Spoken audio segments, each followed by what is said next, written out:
संत के कैंसर हो, अमुक संत को एक वो हो, अवस्था के अनुसार आएगा, अटैक करेगा। पर वो भजन में है इसलिए वो अटैक उसका कुछ प्रभाव नहीं डाल पाएगा। समय कटता चला जा रहा है, रोग अपनी स्थिति में है। अगर वो प्राण लेने आया है तो प्राण छूट जाएंगे, वो भगवान को प्राप्त हो जाएगा, खत्म हो गया झंझट। हिसाब किताब सब बराबर है पहले से ही। वो भस्म करने की बात करते हैं।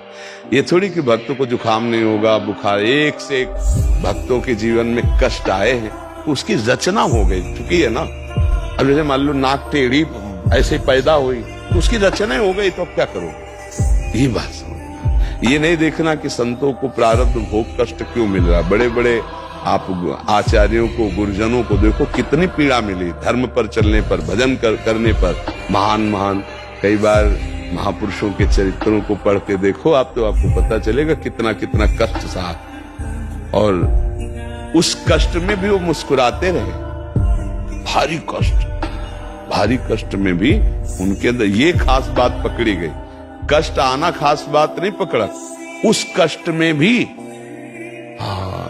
वो इस कष्ट में भी परमानंद की मुस्कुराहट रही, कभी आह नहीं। आप जो जैसे हमें रख रहे हो हम उसी में रात जोई जोई प्यारो करे सोई मोहि भावे। प्यारे जैसे रख रहे तेरा किया मीठा लगे। ये बहुत बड़ी बात है।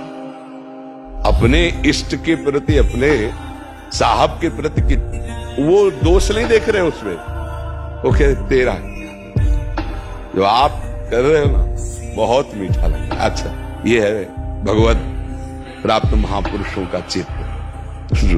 ये तो प्रारब्ध भोग है। पूज्य श्री गुरु अर्जुन देव जी को ऐसे तप्त बालू, जैसे बालू में चना डाल दो ना एकदम भुन जाए, ऐसी बालू डाली जा रही ऊपर से। कड़ाह में खौलते हुए तेल के कड़ाह में उनको वो उस समय भी मुस्कुरा रहे, तेरा किया मीठा। ये मतलब चरम सीमा की आप सोचो। और एक बात थोड़ी, पूरे गुरुजनों को देखो, गुरुवाणी को पढ़ के देखो, महापुरुषों को देखो, भयानक से भयानक कष्ट पीड़ा सब। महामहिम श्री गुरु गोविंद सिंह जी के पुत्रों को दीवाल में चुना जाए और वो मुस्कुरा रहे हैं, उनके अंदर कोई भय नहीं है। सोचो कैसी धर्म निष्ठा, कैसी देश निष्ठा, कैसी भगवत निष्ठा। इन महापुरुषों के चरित्र को देख करके लगता है कि हमको बल मिलता है, हमको सामर्थ्य मिलती है कि हमारे गुरुजन, हमारे महापुरुष जन कैसे कष्ट सहे और शिकायत नहीं कोई कि तेरा किया मीठा लगे। मतलब गजब की बात है। अगर चाह लें वो, इतनी सामर्थ्य है तो भस्म कर दे, नष्ट कर दे उनको। सामर्थ्य होते हुए भी उसे सह रहे, दिखाया कि क्या साधुता है, क्या महापुरुषों का स्वभाव प्रभाव है। सब कुछ करने की सामर्थ्य है। ये जो गुरुजन प्रकट हुए, जैसे पूज्य श्री गुरु अर्जुन देव जी है, ये साक्षात भगवत शक्ति संपन्न है।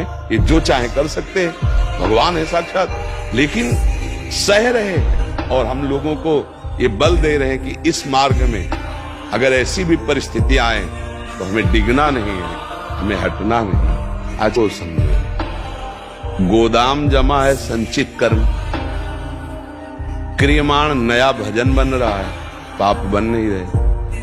पूर्व में जब इस शरीर की रचना हुई तो दो कर्मों से रचना हुई, कुछ पाप का हिस्सा, कुछ पुण्य का हिस्सा। ये रचा गया, रच गया।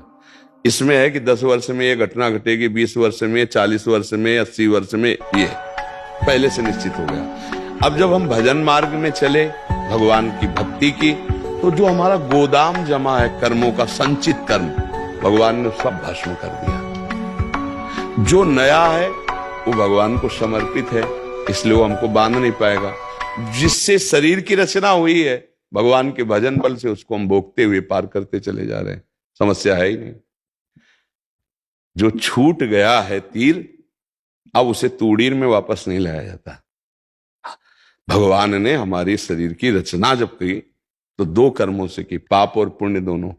उस समय हम कोई भजन तो कर नहीं रहे थे, तभी तो हमसे पाप और पुण्य दो ही कर्म हुए, भजन तो बना नहीं। अब हमें भगवान ने अपनी कृपा से मानो दे दिया। अब इसमें दुख सुख आएंगे जो पहले रच गए, पर जो हमारा स्टॉक जमा है उसे भगवान भस्म कर दिए। जो नया कर्म, नई खेती है, वो भगवान को अर्पित है, वो हमें बांध नहीं पाएगी। लेकिन जो प्रारब्ध रचना शरीर की हुई है, उसको बड़े बड़े सिद्धों को भोगना पड़ा है। बोले अमुक